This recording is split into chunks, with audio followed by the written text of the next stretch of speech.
দেখো, এটা তোমাদের সেকেন্ড অধ্যায়। সেকেন্ড অধ্যায় কি আছে? ভারতীয় দর্শন সম্প্রদায়ের শ্রেণীবিভাগ।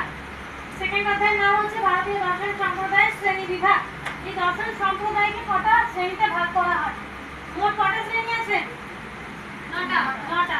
ভারতীয় দর্শনের 9টা সম্প্রদায়ের শ্রেণীর নাম আছে। তার মধ্যে আস্তিক কটা? আস্তিক 6টা। নাস্তিক কটা?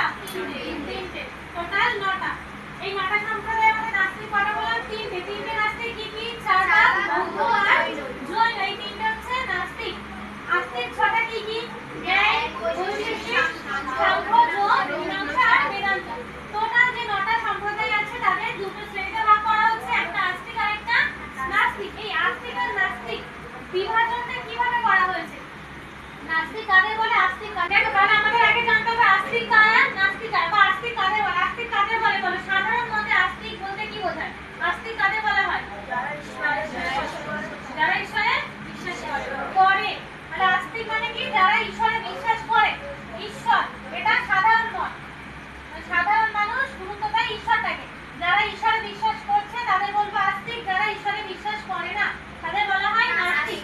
এটা সাধারণ মত। দর্শন মতে আস্তিক কাদের বলবো? দর্শন মতে আস্তিক কাদের বলবো? ঈশ্বর না, দর্শনে বলো। দর্শন মতে আস্তিক কাদের বলবো? যারা বেদে বিশ্বাস করে। যারা ভারতীয় দর্শনের মূল কেন্দ্রবিন্দু কি? বেদ। বেদ। তাহলে যদি মূল কেন্দ্রবিন্দু বেদ হয় তাহলে আস্তিক কাদের বলবো? যারা বেদে বিশ্বাস করে তাদের বলবো আস্তিক। নাস্তিক কাদের বলবো? যারা বেদে বিশ্বাস করেন না। এখানে আমরা সাধারণ মতটা করব না। কোন মত করব? দর্শনের মত। সেটা দর্শন টোটালটাই। ভারতীয় দর্শন রচনা হয়েছে কিসের উপর নির্ভর করে? বেদের উপরে। যারা বেদকে স্বীকার করছে তাদের বলবো আস্তিক। যারা বেদকে স্বীকার করছে না তাদের বলবো নাস্তিক। এবার ধরো আমি বেদকে স্বীকার করছি না কিন্তু আমি ঈশ্বরকে স্বীকার করছি, আমি আস্তিক হব না নাস্তিক হব? আমি বেদকে স্বীকার করছি না কিন্তু আমি ঈশ্বরে বিশ্বাস করছি, এটা আমি আস্তিক না নাস্তিক? নাস্তিক। নাস্তিক। কারণ বেদকে যখনই অবিশ্বাস করছে তখন ঈশ্বরে বিশ্বাস করলে ছাই না করলে দেখার দরকার নেই। বেদকে অবিশ্বাস করছে মানেই সে নাস্তিক। বুঝে গেছে?